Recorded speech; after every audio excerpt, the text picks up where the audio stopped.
Evening, everyone, and welcome to a special edition of a Melee Stats Show. This time, we're going to be previewing Top 8 and briefly talking about the biggest storylines at Allston Melee Bet.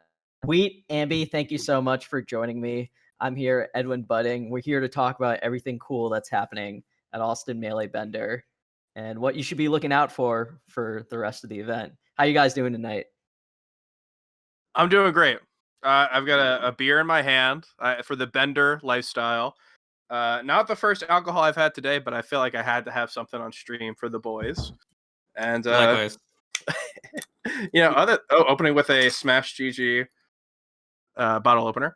I But feel yeah, like we make this having a bit great every one. single time. Every single time we go on a show where we have alcohol, you bring up the Smash GG bottle opener, how it's a big part of the Smash GG culture.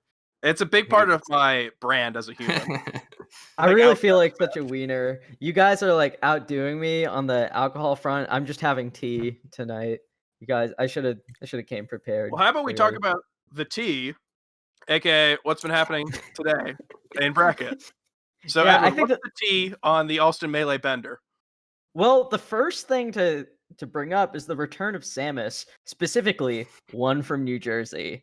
The swooper, after basically being inactive through a ton of rollback 2020, has come back in 2021 pretty recently. And this event, he actually made a pretty big splash, not just beating Golden, but 3-0ing IBDW's Fox and Sheik in winner's bracket. And now, if you look at his bracket, he's currently set up for a match against Panda, but it's winners side of top 8 at what's a pretty stacked regional on the East Coast. And I think that this is probably the Swooper's best showing in about like a year at a noteworthy event. Just kind of crazy to think about it.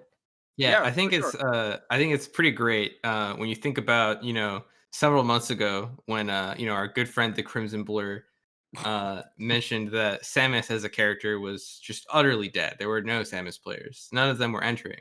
They were all bad. The ones that were entering were bad, even if they used to be good. But thanks to the hard work of our good friend the Crimson Blur, we are blessed with the return of Samus. Yeah, so. He was finally able to ignite the passion of these floaty players. It's not the other way around. It's not that there were people who've been good literally their entire time that he's been saying this stuff that he just doesn't know. But yeah, the Super's a funny one.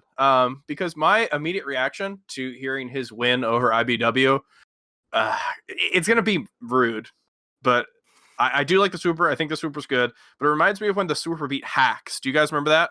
Yeah, it was actually that? like a year ago, 2020 or whatever. Mm-hmm.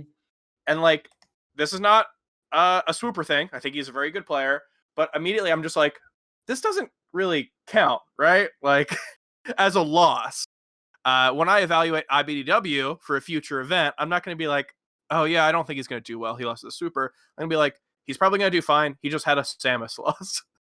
Like, in my brain, I don't really knock someone who lost to the Swooper that much, which is not a knock on the Swooper.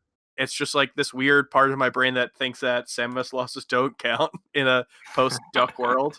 It's like, yeah, of course, dude. Of course you'll lose to a Samus.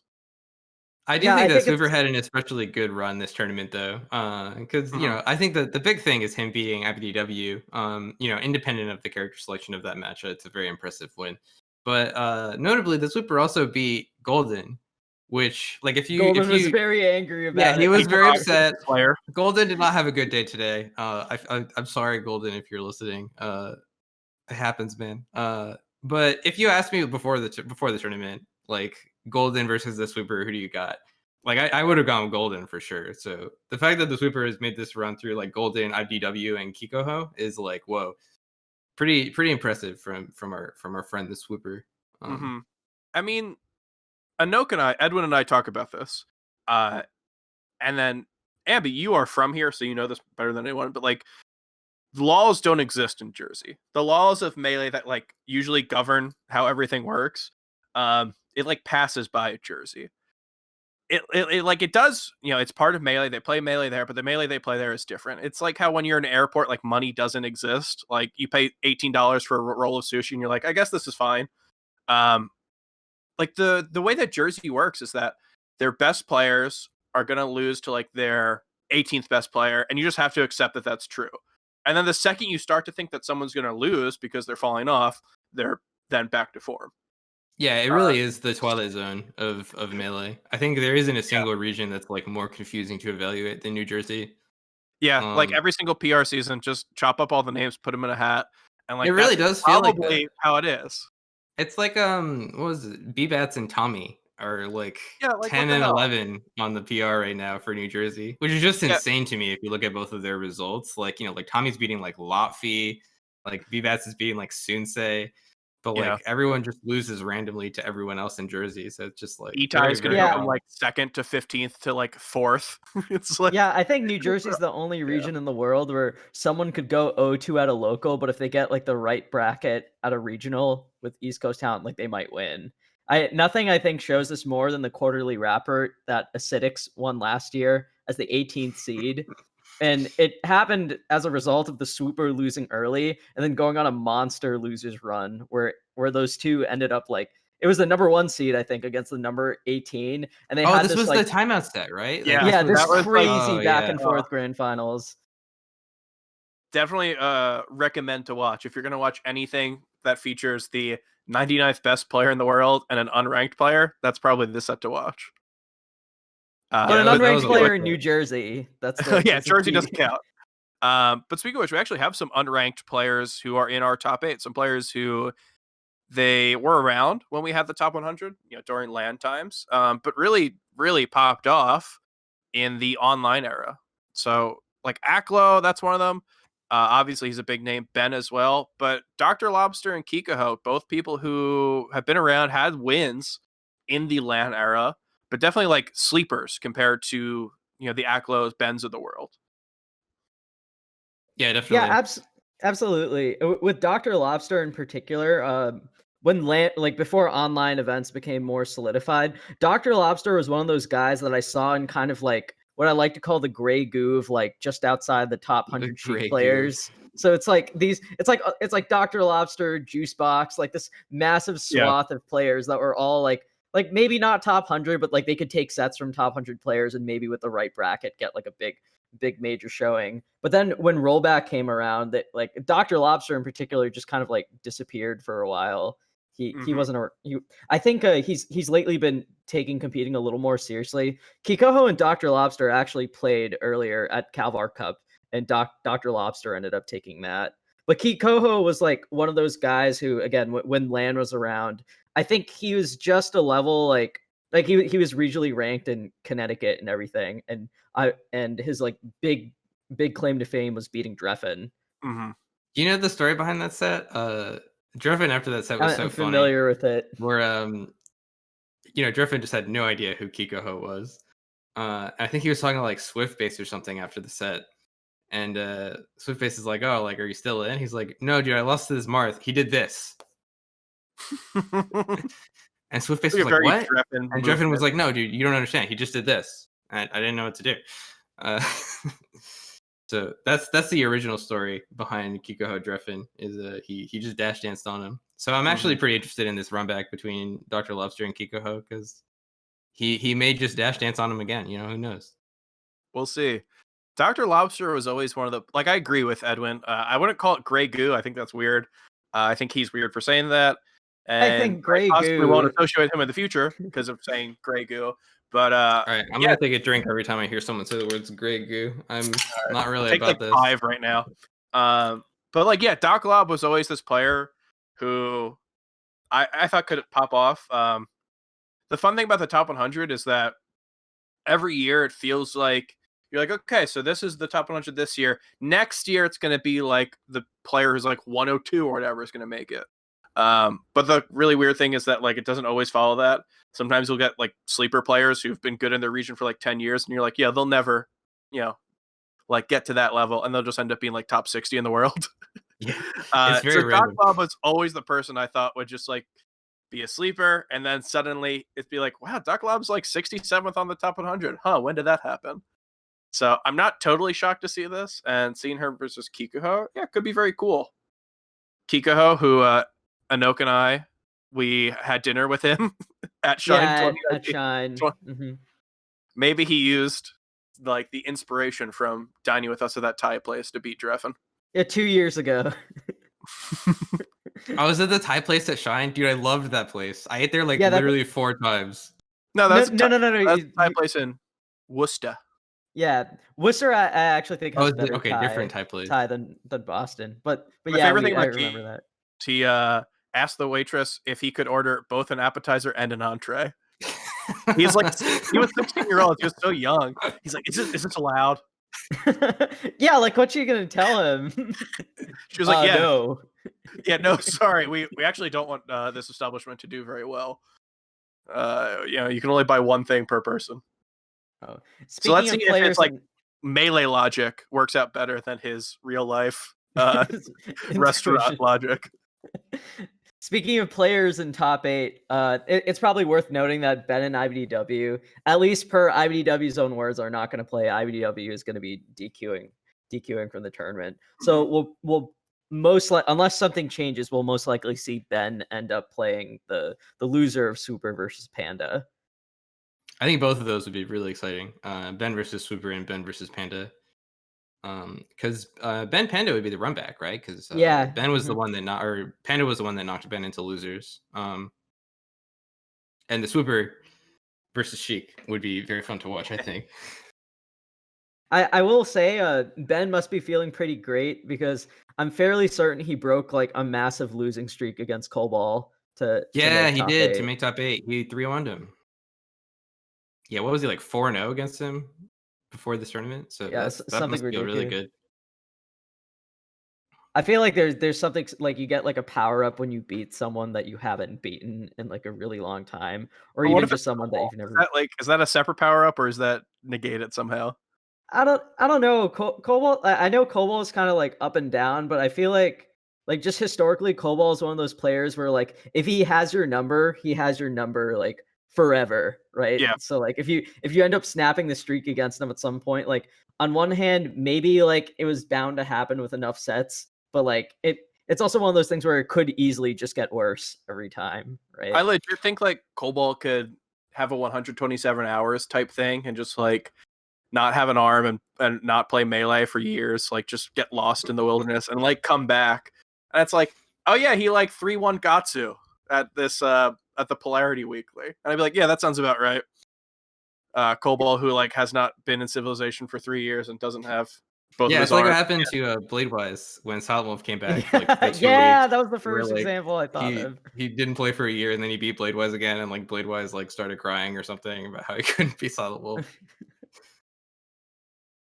Akko Gatsu is very interesting. I looked up how many times they played, and at least with the database I'm using, they've only played once in all of rollback, which feels insane to me.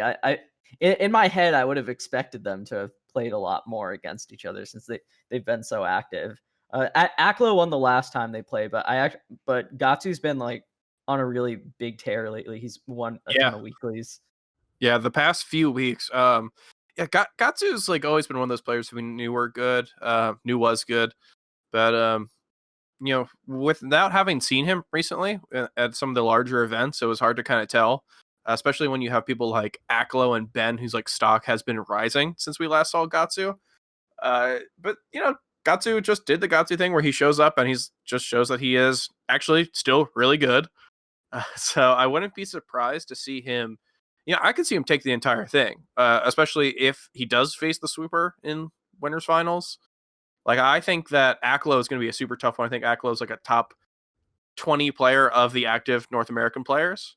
So I think that could be a tough one. But if he gets past him, dude, I think that this is so doable for the Guts man himself.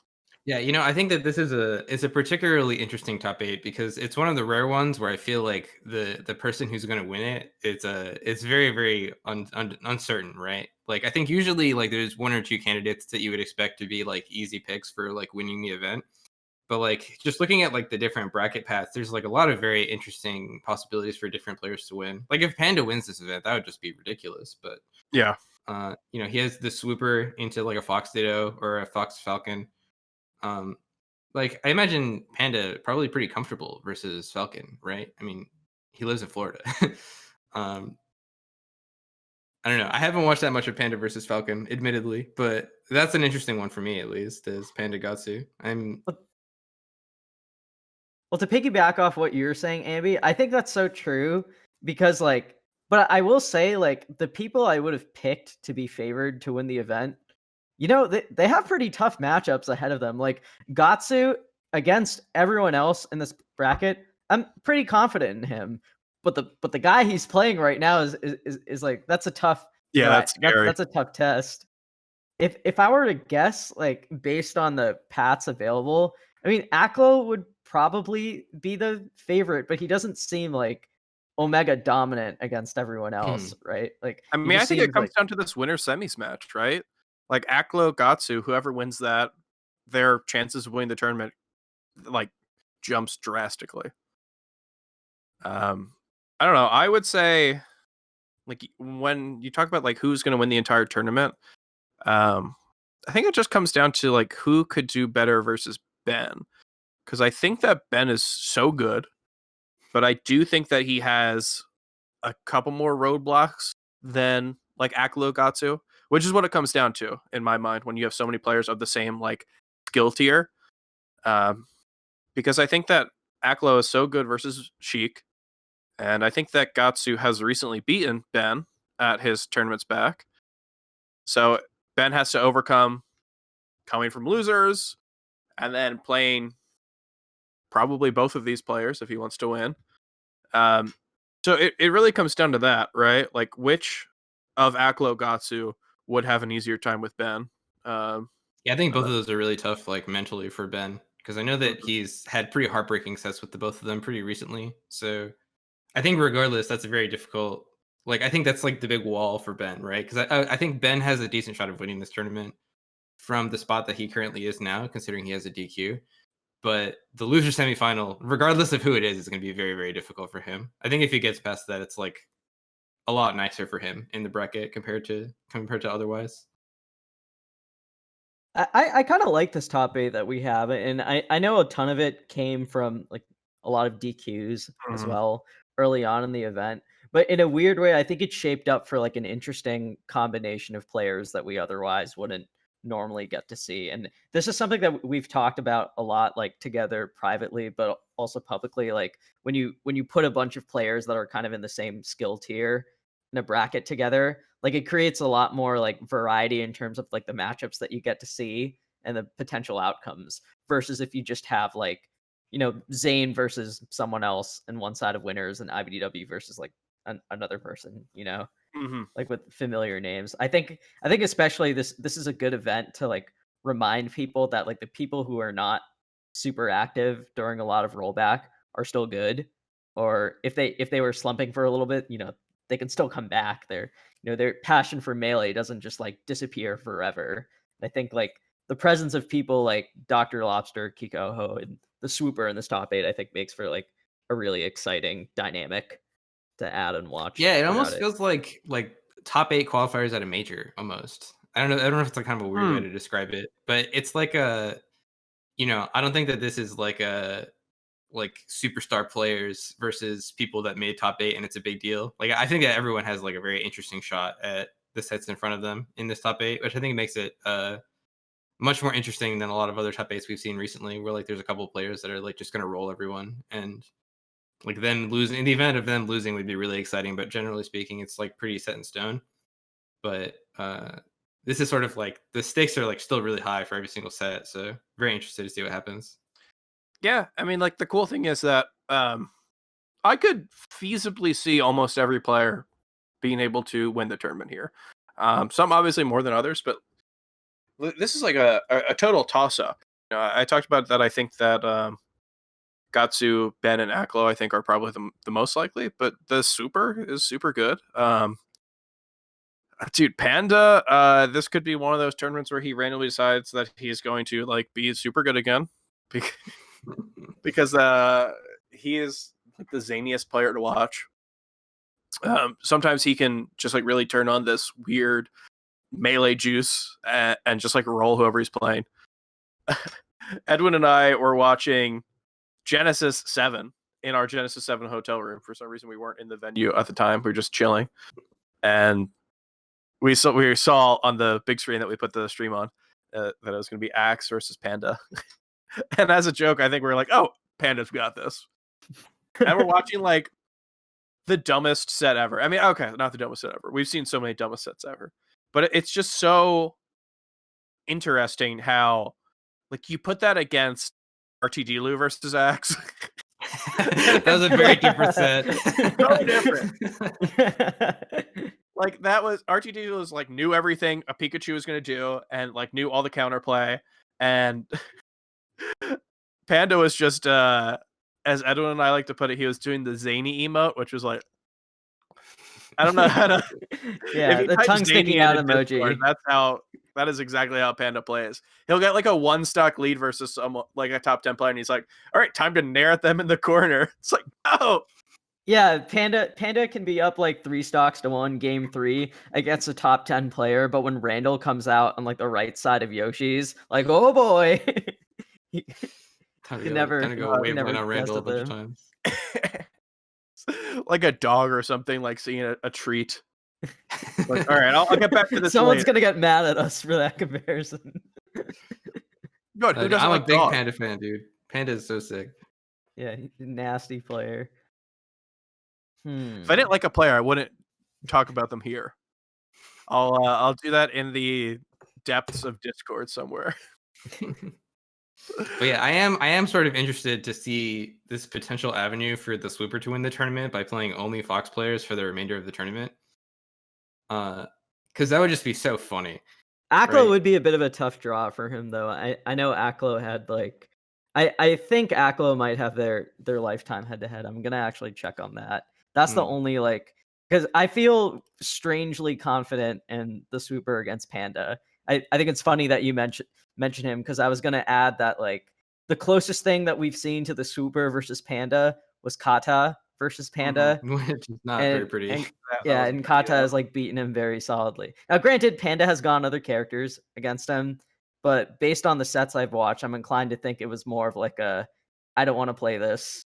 Like, yeah, but I'm also kind of wondering if it's like a I don't want to play versus anyone from Puerto Rico type situation. Just like Panda. Yeah, that's I'm not trying to say he's like hateful or anything. I don't know. Like I think Kata is super good, but I also wouldn't be surprised if the people who beat him had a lot to complain about ping and Samus on specific ping. Like the Panda beat Daryl at Genesis 7. He did the thing where Samus is bomb jumping and Fox side B's into the bomb and side B's back. Yeah, the Carol. The super feeling yourself thing. Yeah, the Carol. Ambi, honestly, like if Gatsu and Aklo weren't on the other side of winners, I think like having a matchup against Panda and the other side of like winners top 8 would really help Super's chances to win the tournament. I just think those two are a tough draw. Like he has to play the winner of that. But I again, it's still a great run from Swooper and a good return to form. I'm looking at like Ben's path again, and I'm seeing like I know you mentioned talking about like how big determinant and how the rest of the event will play out depends on how Ben performs or depends on who beats Ben. Man, this is such a tough, like you can definitely imagine Ben having to go through like him having to win the run back against Panda, then him having to very likely play whoever of Aklo Gatsus and losers, and then play whoever leaves winners finals like in losers. I'm kind of curious how Ambi, you mentioned Swooper against Sheik before. Do you want to like go into that a little bit? I have no thoughts. I just know that Sam Sheik is very hard. I think that knowing the way that Ben plays, I would think that he would probably be good against Sheik. Against Samus. Like this is just like my impression of his play style is that he isn't going to do like zany stuff that gets him gimmicked against the Samus. I just think that matchup is like very, very difficult. I don't know. But I don't have any actual data. I don't know that much about the Sheik players that live in Jersey to potentially fight Swooper, other than like Tommy, but I don't know if he's ever played Swooper. So I got nothing. This is just my impression of the matchup. The only other thing I think to like really mention is obviously like SEL coming pretty soon, and Mhm. just thinking about like how this will shape perceptions of players, and like that depending on how they perform at this event, like which way they're trending for the rest of SEL. I think it's funny we've talked about Ben so much. I feel like it's hard not to, because in the last few, I know he started off March a little rough, with losses here and there, and Any I know he specific didn't. people who he lost to, which was a particular I rough loss? I can't really think of anyone, but since I know he had a then, loss in training mode Tuesday or training mode tournaments yeah, ladder. some in ladder, It was a but ladder set. It doesn't matter. It's There was not a some Fox man who makes like video some essays. random guy. The guy who went to Yale. Yeah, so but since that, it's been like a senzu bean for Ben, honestly, because his middle of March since has been like pretty great, like winning a bunch of weeklies, like even beating Aklo, who he hadn't beaten in a long time. Dude, it's so funny to hear like he has 2 set wins over Hungry Box, right? And it's like, Yeah, yeah, how did that? Oh I man, agree. Aklo is the most impressive win he had in March. I definitely like forgot that he beat Hungry Box just because him yeah, beating that. Aklo was so much more Oh impressive my to me. god, No, like, he won a right. weekly over Hungry Box and Ginger, and I didn't even flinch. Oh No, my god. the funny thing is that like you would think that would be the thing, right? You'd think it'd be like, damn, this guy beat H-Box twice. No, I'm more impressed that he beat Aklo. Like that's the bigger key in my mind to continued success. He won a whole East Coast Fridays, and I didn't even mention that before his beating of Aklo win Aklo. was so good. He was the second Cheek to beat The Aklo in second that to ever month. do it. Yeah. Next to J God. One of the J Gods, I should say. Um I think Ben is definitely like one of those interesting players coming up ahead, even outside of this tournament. Like, over the next few weeks, I wouldn't be surprised to see him in like Division 2 of SCL or Yeah. anything, or anything like Gatsu. I feel also similarly strong about. yeah, Yeah. definitely two players to look out to. So I guess we seem to agree that like while everyone left in winners does have like a path to winning the tournament, Aklo and Gatsu seem to be the like two main favorites above Mhm. everyone else. Do you guys have any picks between those two, or you want to make another pick for who will win the event? Yeah, sure. So like I think it depends, right? I want to say Aklo, but I also feel like if he plays Samus, there might be this weird thing where he's like, I gotta go Link versus Samus the entire all like every game this set. It's like if I don't do this, then like some bit of me will lose. Whatever he thinks when he like decides to go Link for an entire set instead of Fox. So if he goes Link, I guess I prefer Gatsu here, but if he doesn't go Link, I think my money's on him. He is one of those solid all around players. And I think that like this is a bracket that really benefits his strengths well. Yeah, I don't know, dude. Is he good against Samus? Who knows? Like Blur said, there are no Samus players, so we literally have no idea who's good against Samus. But I would say, yeah, Aklo.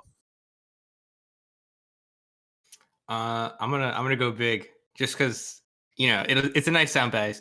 A nice soundbite if I'm right, and I pretty much agree with Wheat on the inside. But for the sake of saying something different than Wheat, I think Dr. Lobster goes on monster run.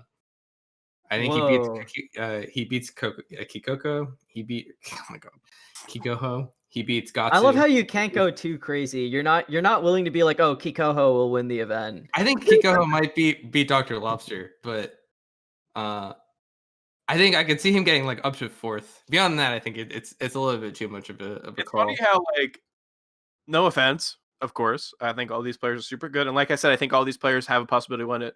But it's funny how you mentioned like the 7th most likely player, I guess the 6th because IBW dropped out, and Noak's like, why don't you mention the 7th most likely player, like the least likely player? Come on. No, I think Dr. Lobster is really good. I'm just saying but you're not willing to go all in with the. And you go all in, dude. It's your turn. Are you gonna say Kikoho? No, I'm gonna say Aklo. Dude, I will say, what? I will say, Gatsu has like I don't know why this happens to me especially, but like Gatsu has a tendency for randomly like blowing out players that I expect to beat him. Like I remember last year when him and Fiction played, I kind of just assumed that Fiction would beat him because Fiction has like a long-standing reputation of just like destroying Captain Falcon players, specifically destroying pullback stomp, and he just got like 3-0'd by Gatsu. It was the most random thing ever. This has also happened like every time Gatsu and Lucky played in tournament. I always just used to assume that Lucky would beat him because again, it's like Lucky versus Falcon, but then Gatsu just like whoops him or beats him. So even though I'm picking Aklo, I would not be shocked if Gatsu just randomly 3-0'd him or something. Mm-hmm. Gatsu just like always tended. This was back in LAN as well.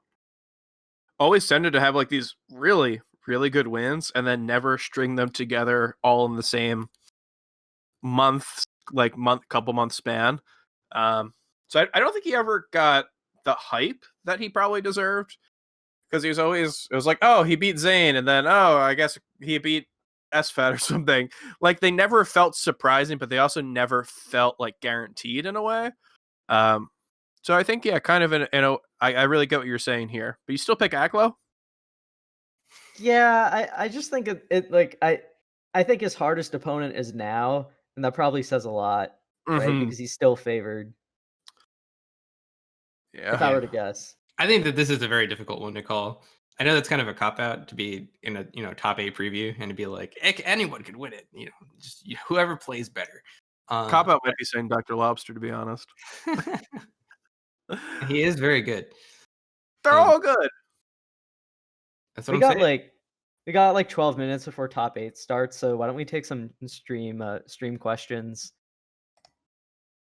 We could do some fun Allston Melee related content. Do we have to like rank the boys? Not in terms of hotness or whatever, just I don't know. Which ones are our favorites? Which ones are our favorites? I think it's a little mean. I don't know if I want to do that. They're all I don't know what the right answer would be. I don't know. All I know is I've only met the other ones. I met Patty a bunch of times, and I met everyone else like once. And it was when Anoka and I were in their Shine 2019 hotel room, and I was like jonesing for alcohol because we got an Uber, and I was like, okay, if we got an Uber, that means that we're gonna get drunk. And we like didn't have anything to drink at that point, so we're like in their hotel room, like, hey, do you guys have any like alcohol or anything? Do you remember that, Anok? Yeah, vaguely. I think I remember that.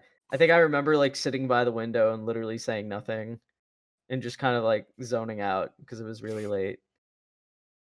I think it was like 10 o'clock, but yeah. You can tell if you see melee stats at a major, you can tell which one of us are the fun ones and which one of us are the not fun ones. I'm definitely team not fun. You're definitely team not fun. I will echo that. Let's take some questions though. We have some in the chat. Yeah, Koopa has a really good one right here. What change to SEL Season 2 are you excited about? I really like the breaks in between. Do either of you have thoughts on that? I kind of I don't know if I necessarily like it, but I'm intrigued by it, by the decision to make the qualifying tournament a pay to enter tournament rather than like Rollback Rumble or something. I think that the fact that it's it's Levo and that you have to pay $5 to enter it is I think it's interesting because I feel like it puts like a lot of it puts this weird barrier to entry where like you could argue that it incentivizes more people to enter it just because they want the money for winning, but it also like puts a financial disincentive on not doing well. So I'm interested to see if it handicaps or helps the attendance of the qualifying tournament. Like I know that Plup, for example, entered the qualifying tournament for Levo, which is weird because he refused the invitation for Division 2. But I think it's an interesting change. I want to know where it goes. Yeah, the Levo thing is interesting. So I guess my question for that is I guess like I don't know how sub tournament works. This is still a sub tournament, correct? Yes. Or is it like okay? So if you sub to someone, the sub lasts a month. If all 4 qualifiers happen within the month, or I guess they have to be in May because it starts halfway through April. But I don't know. Like, does the having a sub guarantee you entry into whatever tournaments are in April, or would you have to like re-up each time, gift a sub or something? Like, I don't know how it works. I think that's a big difference. If you want to enter 4 qualifiers, the difference between $20 and 5 or 10, it's probably a big one. It's interesting. I don't know. So it'll be cool to see how this works. I definitely think that BTS. I've always been a huge fanatic, but I try not to just be like mindless fans of something. So I'm like, if they mess up, I'll get them. Like, I won't let this one slide. But each time they, almost like at every single turn, do above and beyond what I think is like the correct thing to do. So I'm willing to ride this one out. I definitely, questionable about Levo being the one, but I'll see where it goes. I'll hold my judgment till the end. Dude, I have no idea what to expect from Plub at Levo. I don't know. I think he's very good. Will he beat Panda? Oh, hold on. Okay, this is a great question. Big Red Anime Bike. What are your thoughts on the Matrix? I liked the first 2, but thought they flopped with the third. Don't let him talk about that. No. Oh my god, I could talk about this forever. Yeah, Big Red Anime. show that picture of you dressed up as Neo. No. It was a cute couple's costume, okay? It was me and my spouse. Why'd you bring up doing this it. question if you aren't willing to show the picture of you dressed up as Neo then? Because I just saw a question in the chat and I thoughtlessly repeated it out loud because it said the Matrix. Do you think any characters are a little buffed by online? So I actually think Falcon? that Falcon is buffed online. Oh my Yeah. god. I've sent Ambi like 5 walls of text complaining about Falcon on NetPlay and how reacting to Stomp is so much more difficult. Yeah, I think it's very interesting because I think that there's 2 layers to it, right? The first layer is that most people play poorly against Falcon because they don't select the exclusive audio WASP backend, which is it makes the matchup harder for you in every matchup because it's like 5 frames of audio delayed, and even like the WASP, whatever it's called, like the exclusive audio backend still is delayed over CRT by 2 frames, which I think is really significant for reacting to Stomp specifically rather than other different aerials. So I think that because the sound comes out frame 1 of the aerial, which makes it very easy to react to by audio cue, but very difficult to react visually compared to other aerials. So I think that Falcon is probably a little bit buffed online. Interested to see how they perform on CRT, because I think that like approaching with Stomp is a lot easier on NetPlay rather than on LAN. Yeah, it is 5 frames. The cool thing with that is that I do think that every Falcon player who has done like a little well on online has been really good on LAN as well. It's like, I mean, even if Android Zero did pop off more than he did, The on greatest LAN, player in the world. literally the player unstoppable. who's never lost any game in my mind. Dude, what happened to Android Zero? I feel like I haven't seen him in a long time. He just I don't think disappeared. he's I don't done know. anything. I don't know what happened. This is what's really cool about SCL is that we could see people come back just for SCL.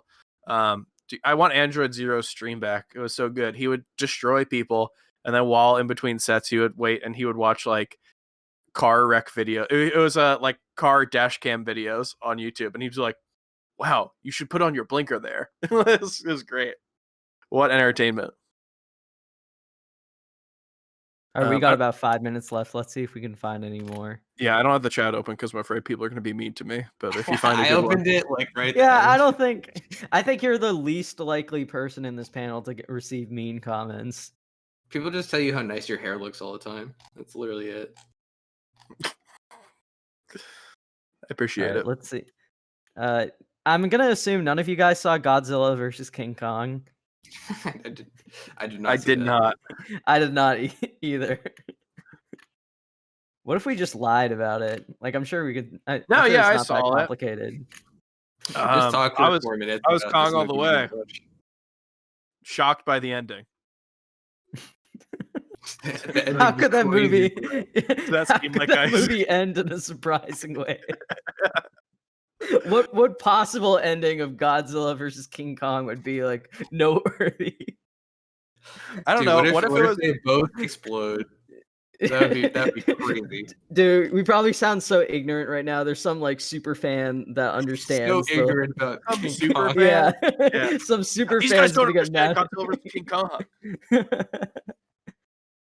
All All right. Well, let's- we should probably plug some stuff before we get out of here, right? Or unless you guys want to keep talking about King Kong. I'll leave it to you. What do you think we should plug? Well, if you us chit chatting, we have some episodes of the Melee Stats podcast that you can find.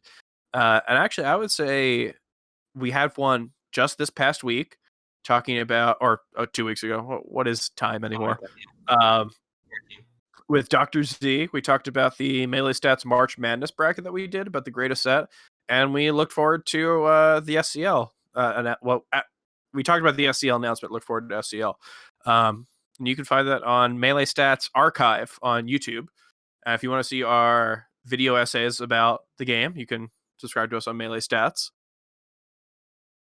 Follow us on Patreon. Twitter. I feel like if I don't say Patreon, Edwin will kill me. Yeah, harangue you. Yeah. He'll At just Melee hang me. Stats Pod, at Gimme That Wheat, at Edwin_Budding, at MBSinister_. And at Melee Stats Pod. That was the first one I said. No. Oh, I missed important, it. you gotta say it I'm twice. sorry. It's that important. I'm looking forward to this top 8. Yeah, I I'm think really that excited. like what a cool top 8 for this to have. What a cool event. I'm looking forward to more region specific events like this, just to see what the future of Melee is, right? Like we're winding down to the end of rollback exclusive Melee pretty soon. So I think it's super cool that the boys just, try to see how it goes. So I would say stick around. It's going to be a hell of a top 8. Yeah, watch top 8. Enjoy some great commentary. This has been a pretty fun weekend to watch. All of Allston Melee Bender. I hope we have more events like this. You got a lot of great players, got a lot of talent, and hopefully, even when in-person events return, there'll be. I hope there's a small place in the scene for this kind of event, and sort of like what it stands for and everything. So, thanks for tuning in. Thanks for supporting us. Thanks for watching the stream. Be sure to stick around for top 8 of Allston Melee Bender. So, thank you much, guys. Good evening.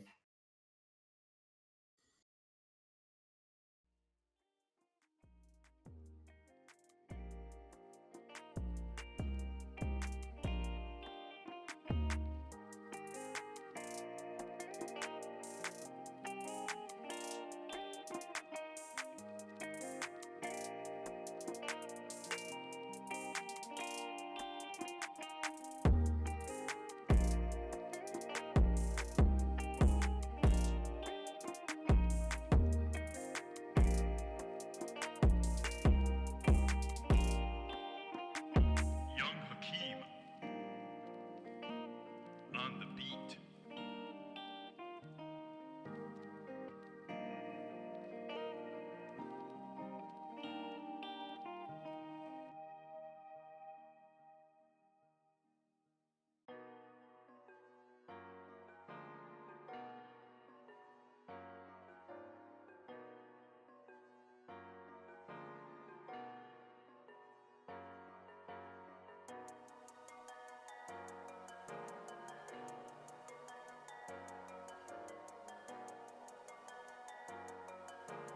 Young Hakeem on the